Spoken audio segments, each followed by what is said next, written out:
suis docteur et avocat en droit. J'ai eu l'honneur d'être désigné par M. Sonko afin de le représenter dans le cadre des affaires qui l'opposent au pouvoir actuel. Et j'ai été, comme vous le savez, exposé à une arrestation, détention, puis expulsion du Dakar, où je venais représenter le président et peut-être le futur président du Sénégal. Dans ces circonstances assez extraordinaires par lesquelles un avocat est empêché de défendre un client qui, comme on le sait, fait l'objet d'une persécution extraordinaire depuis un certain nombre d'années, qui vise à l'empêcher d'incarner l'espoir d'un peuple en flammes, qui, depuis un certain nombre d'années, souffre de violence, de désespoir économique et surtout d'une corruption endémique que M. Sonko dénonce dans son pays. La détention, l'intimidation d'un avocat par cet homme en armes pose question.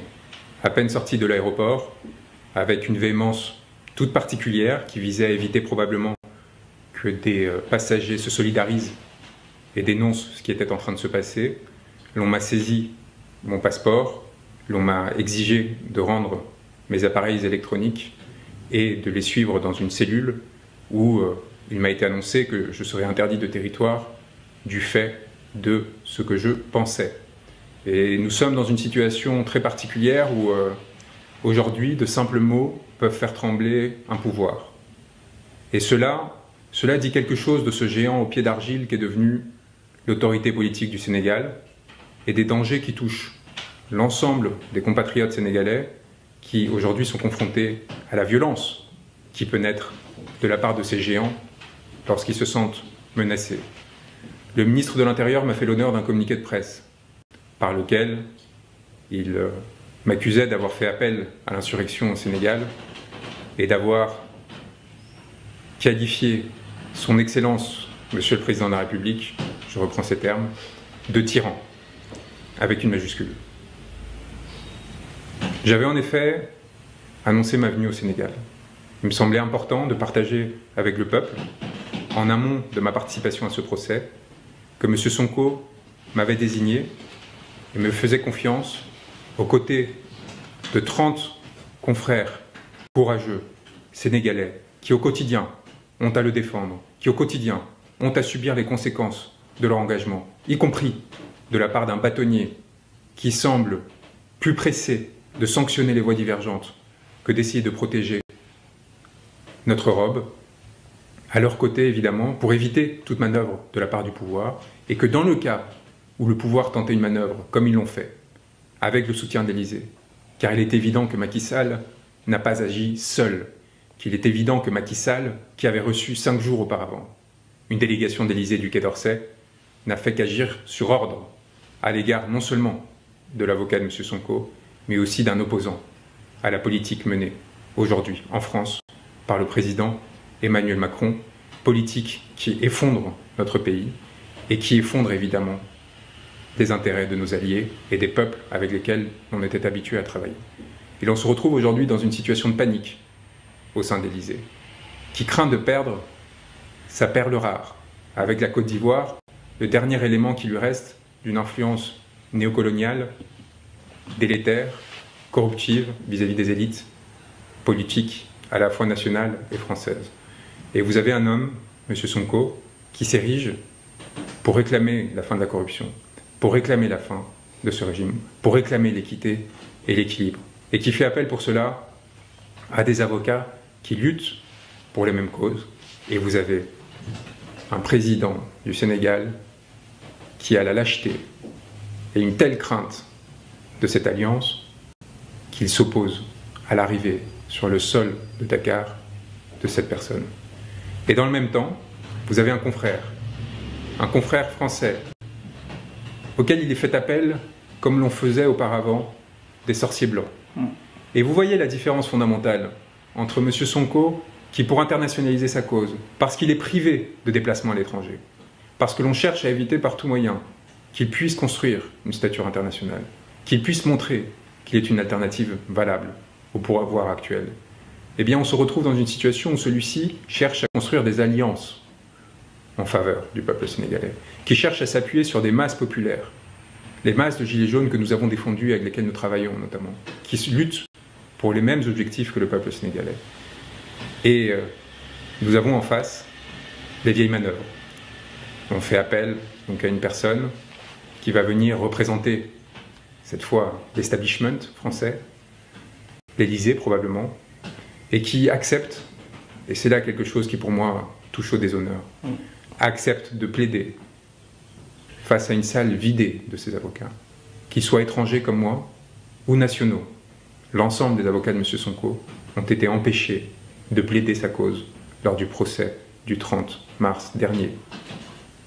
Et face à cette situation, alors que l'un de ses confrères a été refoulé, M. Sûr, Maître Sûr, mon confrère, plutôt que de refuser de plaider, plutôt que de s'indigner de cette situation, a tout simplement fait son office devant une cour vide, à la fois de sens et des personnes qui étaient concernées, afin d'obtenir la décision tant attendue, demandée par l'Élysée, qui, voyant la perte potentielle, encore une fois, de son dernier point d'appui en Afrique de l'Ouest, avait décidé de tenter de calmer le jeu et imposer à Macky Sall une décision qui préserve l'éligibilité de M. Sonko, tout en le condamnant évidemment pour le déshonorer.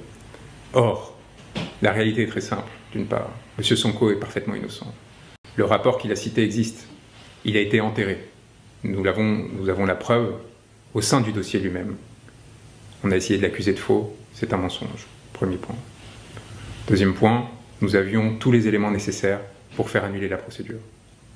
Tous les éléments nécessaires. Et j'avais préparé, et c'est peut-être ce qui les inquiétait, des conclusions d'une part de nullité, car il semblait presque que le parquet avait voulu se tirer une balle dans le pied, tellement la citation était mal rédigée, probablement dans l'objectif de répondre aux ordres d'un régime aux abois, et en même temps, évidemment, de faire comme si la chose pouvait se dérouler tout en essayant d'enterrer. Nous avions des conclusions de nullité, nous avions évidemment des conclusions fin de relax, car ce n'est pas seulement que la procédure était nulle, c'est que M. Sonko était innocent. Nous étions prêts à la défendre, et c'est peut-être ce qui a tant fait peur le pouvoir, ce qui a tant fait peur la Cour, ce qui explique ce changement de juge à la dernière minute, cette évacuation des avocats de la défense, et cette décision que l'on a voulu être de conciliation, mais qui n'avait qu'un objectif, réussir à remporter une manche qui était mal partie, et évidemment, mettre M. Sonko face à des contradictions potentielles dans son discours. Il n'en est rien, car ce qui se passe lorsqu'un pouvoir est déliquescent, c'est d'une part des effets de courtisanerie qui créent de la médiocrité. Et ce à quoi on a eu droit avec cet extraordinaire communiqué du ministère de l'Intérieur, c'est l'expression de cela. On passera sur la maltraitance de la langue française, alors que le Sénégal est un des lieux de haut vol de cette langue française, et qui aujourd'hui dans laquelle la langue française gît avec le plus de créativité, bien plus qu'aujourd'hui en France. Il y a aussi la justification qui est apportée. M. Branco avait publié avant son arrivée à l'aéroport international Blaise Diagne de Dakar un post sur les réseaux sociaux où il traitait son Excellence Monsieur le Président de la République, Macky Sall, de tyran, et faisait également un appel à l'insurrection dans notre pays. Devant ce comportement inacceptable de la part d'un citoyen étranger, il s'est vu refuser d'entrer dans le territoire national. Toutefois, Monsieur le Ministre tient à rappeler l'attachement de l'État du Sénégal aux valeurs d'hospitalité et de teranga qui ont toujours caractérisé notre pays, à condition qu'elles soient sous-tendues par le respect dû à nos institutions et nos valeurs démocratiques. Pardonnez-moi le sourire, mais on apparaît dans une situation où il n'est pas nécessaire d'évoquer la complaisance de ce gouvernement avec des personnes qui défendent des idéologies racistes et particulièrement infâmes. Non seulement la complaisance, mais selon certains, le financement au détriment du peuple sénégalais, de ces personnes qui sont invitées à la présidence de la République. On pense évidemment à Marine Le Pen, mais lorsqu'il s'agit par contre de s'assurer que pas une critique ne sera faite à l'égard d'un homme en fin de parcours, eh bien là, tous les moyens sont mobilisés. Eh bien là, il y a là quelque chose de l'ordre de la déliquescence dans cette façon de faire. De la déliquescence car d'abord on a peur des mots. Les mots font peur au point de mobiliser des hommes en armes. Et là, il y a quelque chose qui devrait inquiéter. Et puis, la médiocrité de la justification et de ce texte montre que, visiblement, ce pouvoir n'arrive plus, s'il a un jour réussira à le faire, réussir à attirer des personnes de qualité et de valeur. Et donc, par ricochet, une interrogation qui va au-delà des partisans de M. Sonko, qui va au-delà du PASTEF et qui s'adresse à l'ensemble des Sénégalais. Est-ce que d'une part, vous ne considérez pas qu'il y a difficulté à des comportements de cet ordre et à l'image que cela renvoie des autorités de votre pays? Et d'autre part, n'êtes-vous pas inquiet que ce soit ces individus qui aujourd'hui vous gouvernent? Ce premier point me semble essentiel. Le second, encore une fois, la compromission à laquelle se prête ce pouvoir à l'égard des autorités politiques françaises m'inquiète. Elle m'inquiète parce que le peuple sénégalais mérite d'avoir des représentants qui soient indépendants, qui soient souverains, qui défendent leurs intérêts, leurs seuls intérêts. Les ressources gazières et pétrolières qui sont en train d'être exploitées produisent de l'avidité, produisent ces luttes violentes pour le pouvoir. Il est essentiel que des hommes intègres viennent défendre les intérêts du peuple sénégalais et ne créent pas une société à deux vitesses dans laquelle le pouvoir ne servirait qu'à capter les ressources au détriment du peuple. Et c'est en cela que ma rencontre avec M. Sonko est essentielle de mon point de vue. Le pouvoir corrompt systématiquement, il est évident. Et donc il faut trouver des hommes qui aient les qualités humaines, les qualités morales pour résister autant que possible à cette corruption et pour servir de digue au service du peuple sénégalais le plus longtemps possible. Et c'est cela que je suis venu défendre au Sénégal, aux côtés de mes confrères qui ont du courage et qui sont les véritables victimes du système existant. Ne l'oubliez pas, ce qui m'est arrivé n'est rien. Et lorsque je me suis retrouvé dépourvu de moyens de communication, enfermé, menacé par ces individus, ma crainte, mon inquiétude n'était pas pour moi, mais pour ceux qui, à Dakar, s'apprêtaient à rentrer dans cette salle d'audience, s'apprêtaient à défendre M. Sonko, et par ricochet pour tous les Sénégalais qui étaient prêts à entrer en résistance pour défendre cette personne qui portait ses intérêts. C'était la crainte de la violence, la crainte de la répression que ces actes pouvaient préfigurer. Et le deuxième élément qui m'indique l'existence d'un pouvoir déliquescent, et j'espère que M. Sall ne m'en voudra pas, et puisque son procureur a décidé de faire appel de la décision qui avait pourtant été arrangée entre le pouvoir et l'Élysée, eh bien, c'est l'appel du parquet. L'appel du parquet qui montre que M. Sall ne semble plus contrôler tout à fait l'ensemble des factions qui composent son pouvoir. Il y a là une forme de démembrement apparent pour un analyste politique extérieur. Je peux vous assurer que c'est signifiant, qui peut avoir des conséquences particulièrement graves pour le peuple sénégalais.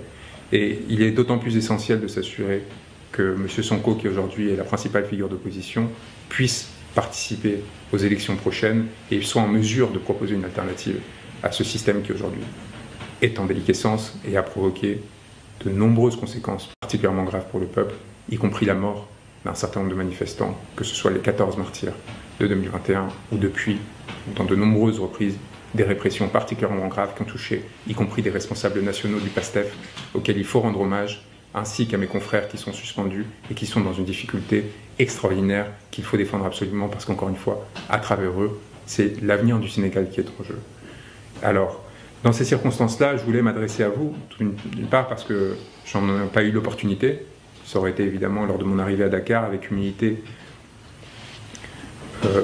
la possibilité aussi de vous transmettre un message essentiel qui consiste à dire que le monde vous regarde et que le monde est extrêmement fier et impressionné par cette jeunesse sénégalaise qui ne se laisse pas faire, qui ne se laisse pas intimider par la répression dont elle fait l'objet et qui est prête à prendre des risques extraordinaires pour défendre les valeurs cardinales de ce pays. Et je peux vous dire que la France et le peuple français ont beaucoup à apprendre de ce qui se passe en ce moment au Sénégal et vous regardent avec une fierté extraordinaire, celle d'un peuple émancipé qui aujourd'hui est en mesure de nous faire leçon sur la façon de défendre les idéaux démocratiques et les systèmes dans lesquels une répartition des ressources justes puisse intervenir. Et donc, je tiens à vous le dire aussi, c'est un dernier point, que j'étais venu à vous avec beaucoup d'humilité, beaucoup de fierté d'avoir été désigné par M. Sonko et à travers lui par les très nombreuses personnes qui croient en lui et qui espèrent en lui. Et j'espère que cela sera entendu parce que cela dit quelque chose aussi lorsqu'un peuple arrive à créer ce sentiment chez des pairs étrangers, lorsqu'il arrive à créer ce sentiment d'honneur, de fierté, que de se joindre à lui et de se placer à ses côtés, debout, face à la répression et à la violence. Et je tiens à vous dire que je resterai à vos côtés, que je n'attends qu'une chose, c'est l'opportunité de revenir à Dakar pour m'assurer que les intérêts de M. Sonko, aux côtés de mes grands confrères, seront défendus et que l'impunité dans laquelle ces violations de la loi sont intervenus de façon systématique, cette violation du droit cessera pour, encore une fois, dans le seul but de défendre l'intérêt des populations sénégalaises qui croient à M. Sonko, qui espèrent en lui le règlement d'un certain nombre de circonstances particulièrement délétères. Et je pense que de la Casamance à Dakar, il y a beaucoup de personnes qui attendent avec impatience ce changement politique. J'espère qu'il sera à la hauteur de ses aspirations. Il a résisté à des choses d'une violence inouïe jusqu'ici. Et j'espère que cette confiance qui est déposée en lui se transformera en force pour l'ensemble du pays. Merci à tous pour les messages extraordinaires que vous m'avez transmis, la chaleur qui a été partagée, qui m'a évidemment énormément touché. Et sachez qu'elle est entièrement revenue à vous et qu'elle continuera à le faire et que nous n'agirons justement qu'afin de protéger de façon générale, pas seulement les intérêts des partisans de M. Sonko, mais du Sénégal dans son ensemble, à notre place, avec l'humilité qui est la nôtre, en soutien des Sénégalais qui nous le demanderont et jamais dans une position d'affirmation, de domination, comme l'ont fait un certain nombre de personnes jusqu'ici, contre lesquelles nous nous opposons fermement et contre lesquelles nous continuerons de nous opposer, y compris ici depuis Paris.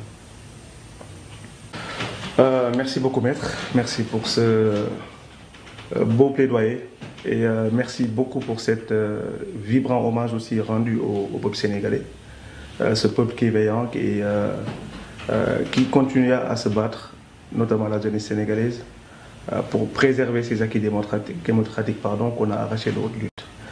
Et permettez-moi d'abord de revenir sur les conditions de votre expulsion.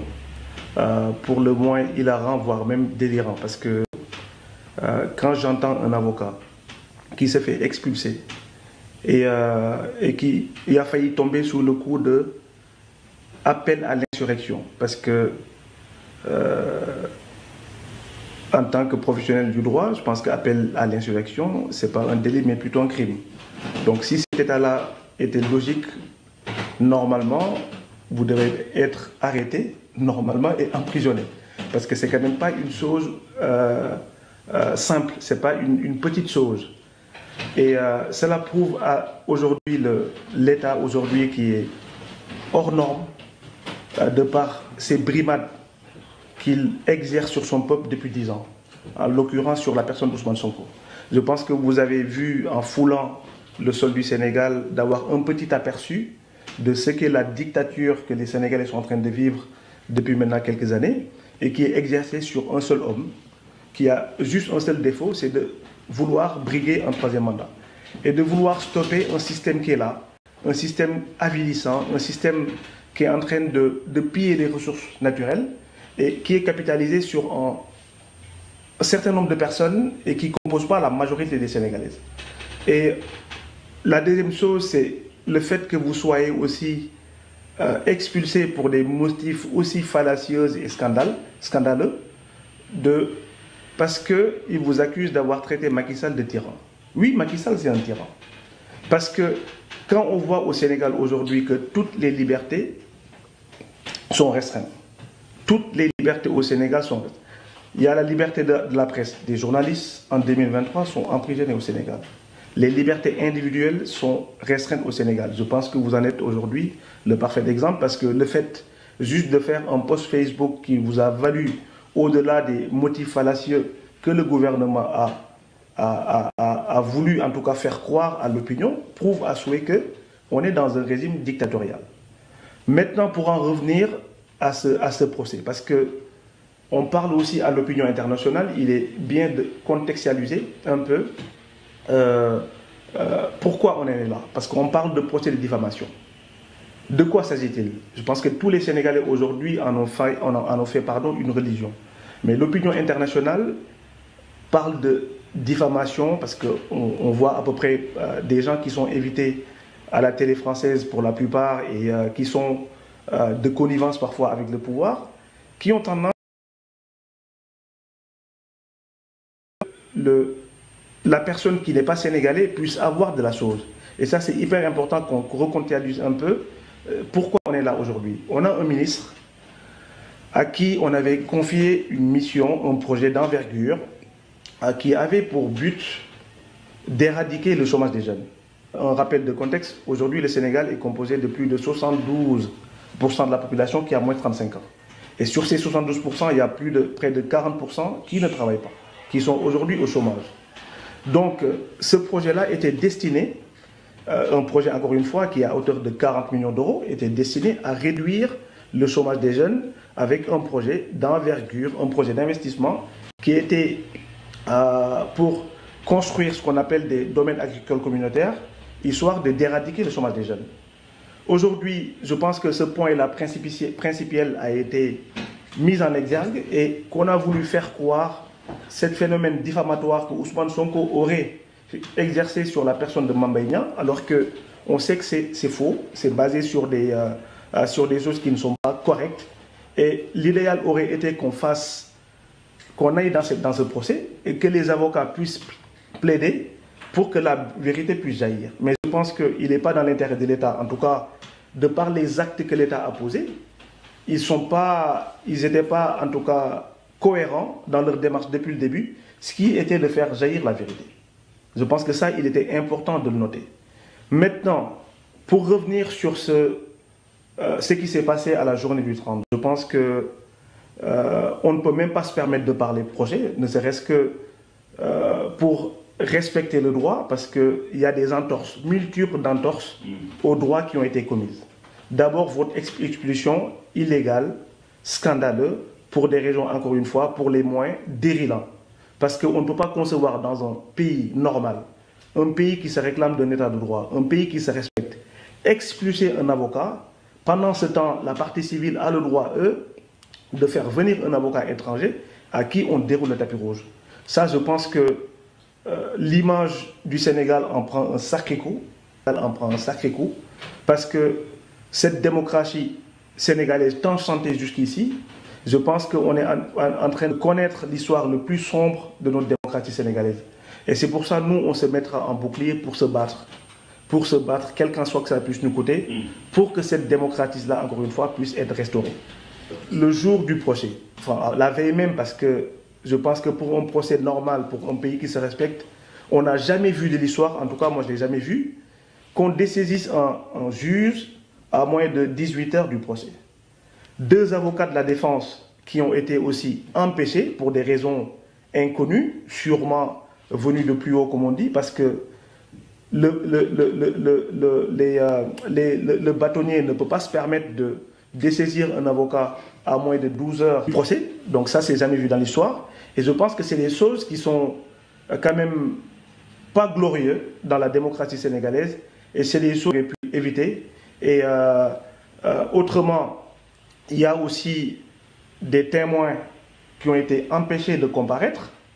Parce que je rappelle que sur cette histoire-là, il y a une personne qui s'appelle Brahim Seck de la société civile qui a écrit un livre entier pour dénoncer ce carnage à hauteur de 36 milliards de francs CFA, pour lequel je pense qu'il n'a été ni poursuivi, ni fait l'objet d'aucune condamnation.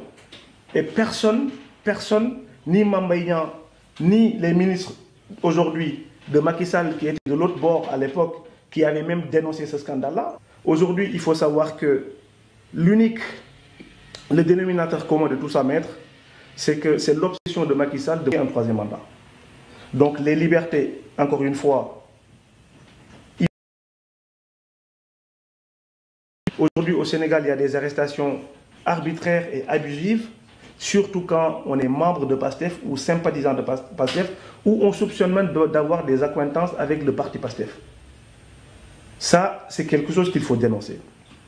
La deuxième des choses, on est dans un pays où c'est même Ousmane Sonko qui cristallise, comme vous l'avez si bien dit, l'espoir de la jeunesse sénégalaise.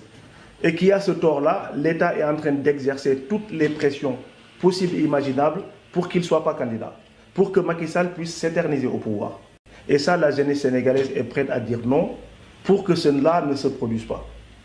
Et ça, je pense que par les différentes manifestations que la jeunesse a fait depuis 2021 et qui nous a valu quand même 14 morts.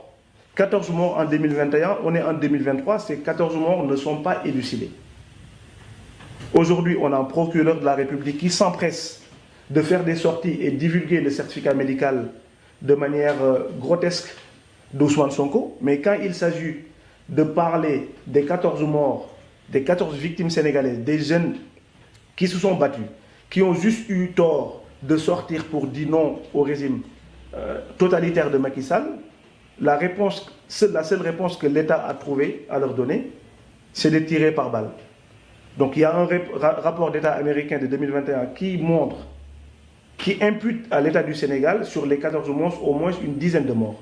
Donc tout ceci montre le caractère hors sol, le caractère hors norme que l'État du Sénégal aujourd'hui est en train de faire preuve de partout sur ses citoyens, en les brimant, en leur privant de leur liberté. Et maintenant, on commence avec des avocats.